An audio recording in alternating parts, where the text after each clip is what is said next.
একটা স্যারের শুধু মাথা দেখছি আর বডি পুরা অবস্থা খুব সিরিয়াস। একটা মহিলার হাত পড়ে গেছে গা, মানে পুইটাই সাইড একটা সম্পূর্ণ হাতটা পড়ে গেছে গা। আকাশটা 2-3টা ঘুণা দিচ্ছে। ঘুণা দেওয়ার পরে ওদিক থেকে হঠাৎ করে একটা শব্দ হইলো, মানে ওদিক যে মানে গুন্ডাটা সারতে পারে না, মানে এটা মানে আপনার নিয়ন্ত্রণ রাখতে মানে সম্ভবত নিয়ন্ত্রণ হারাইয়া মানে ওখানে ঢুকে গেছে। ঢুকে যাওয়ার পরে মানে যারা ওখানে ভিতরে যারা ছিল ওদের সাথে একটু বললাম কি হয়েছে।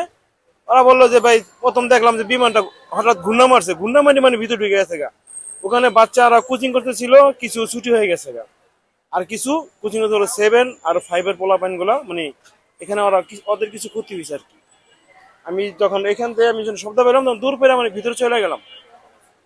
ভিতরে যাওয়ার পরে যা দেখি যে আপনার মোটামুটি অনেকখানি জায়গা মানে নিয়ে বিমানটা হয়েছে হেসরে, মানে বেশ কত রানিং বিমান না, একে শেষ থেকে অনেকখানি ভিতরে যা ওখানে যা মানে ক্রাশ হয়ে গেছে।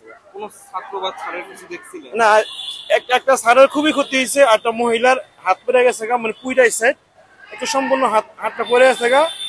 আর একটা ছাত্র দেখছি যে মানে পুরা অবস্থা খুব সিরিয়াস, মানে জীবিত নাই ওখানেই। একটা স্যারের শুধু মাথা দেখছি আর বডি পুরা অবস্থা খুব সিরিয়াস। এইবার করার পরে আমাকে সেনাবাহিনী আর থাকতে দেয় নাকি, আমাকে সেনাবাহিনী ওখান থেকে বের করে দিচ্ছে, আপনি বেরোন বেরোন এইভাবে করে, মানে আমরা 4-5 জন ছিলাম, সবার বের করে দিচ্ছে। ওইখানে পর্যন্ত আমি দেখছি, এরপরে আর দেখতে পারিনি। ঘটনা ঘটার সাথে সাথে আমি ওখানে ঘটনা ওই যে পাশে মানে সেনাবাহিনী ক্যাম্প আছে, যে মাইস্টলের পাশে সেনাবাহিনী ক্যাম্প আছে, তারা আগায় গেছে। আর হচ্ছে মেট্রো রেলের যে আনসার বাহিনী আছে না, তারা এরাই আর কি প্রথম ওখানে। তারপরে মানে সব অনেক জনগণ আসছে। কি পরিমাণ মানুষ ওই জায়গায় হতাহত হয়েছে যা দেখছেন আপনি তো সাথে সাথে ওই জায়গাটা দেখেছেন? আমি 2-4-5 মিনিট পরে গেছি আর কি, এখান থেকে যেতে একটু সময় লাগছে না আমার। কতক্ষণ মধ্যে কাউকে তো ভিতর থেকে নিয়ে বের করতে পারবে না না, তখন ভিতরে কেউ এখনো বের করে নাই। ওখানে আগুন জ্বলেছে সাথে সাথে, মানে বিশাল আগুন ছিল অনেক।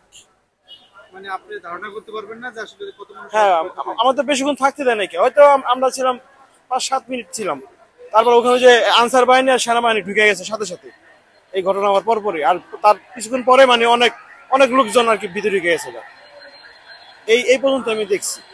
তারপর আর আমি নিজে ঠিকঠাক তাই দেখে ওখান থেকে বেরিয়ে, এখানে আমার বাসা। আমার নাম মোহাম্মদ মাসুম।